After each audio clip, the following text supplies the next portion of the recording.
Okay, this video is for anybody that has a later model VW Golf or possibly some other VWs, and you need to replace the washer pump. You might have seen some other videos where they say open up the hood, look inside, and you did, and you can't find it, and it's because it's not there. VW buried this thing so deep that you actually need to take the front driver's side wheel off. Okay, let's do it. Park the car and chock the back tires. If this is your wife's car and you're looking at those lug nuts, scratching your head, well, Volkswagen Golfs and probably some other models put these weird covers over the lug nuts. I guess they give you a tool that comes with the car when you buy it new, but a flathead screwdriver worked pretty well. As always, a breaker bar is a big help when removing these lug nuts. Remember to loosen up all the lug nuts before you jack the car up. I was looking underneath the car and everything is plastic. Is there any metal? Guess I got lucky and found the right spot.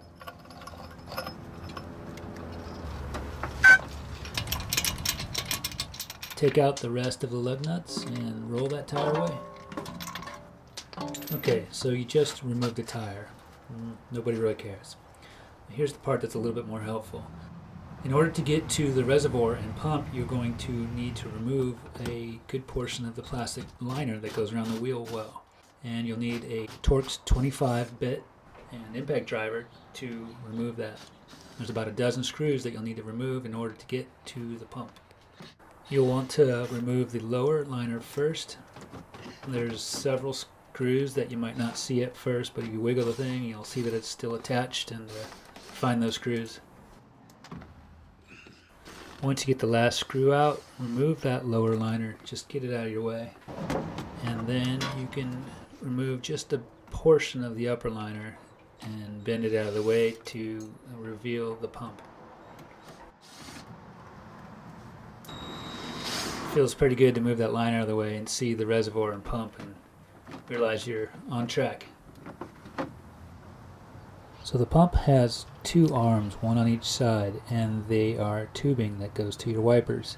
So they are just held onto the pump with retainer clips, which you just twist upward. But before removing the tubing, just make sure that you have your bucket below to capture all the water that would otherwise land on you.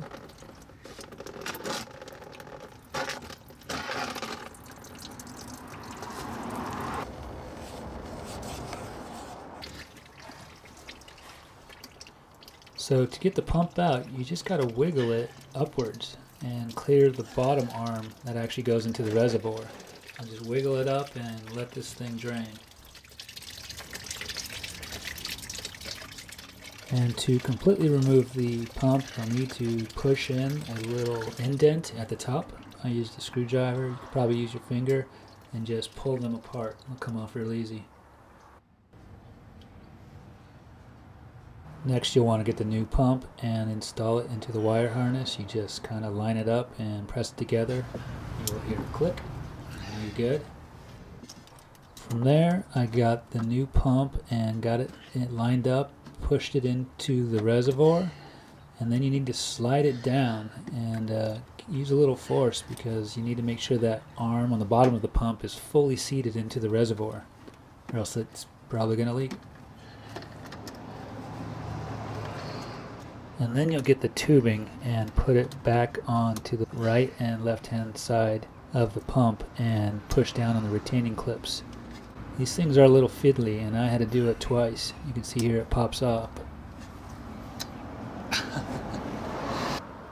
Got to really jam that tubing onto the pump while you push down on the retainer clip. So it's time for the big moment. Refill the reservoir, reach into your car, and test those wipers out.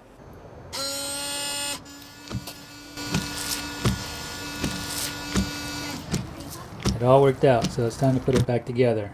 First step, get that lower liner back on first. You'll need it on first because the upper liner overlaps it. Zip all those T25 screws back in.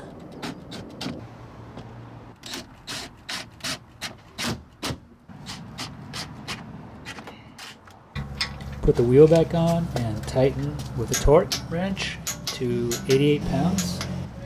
Make sure that you torque every other one until you get them all. and knock those silly little covers back on. You're done.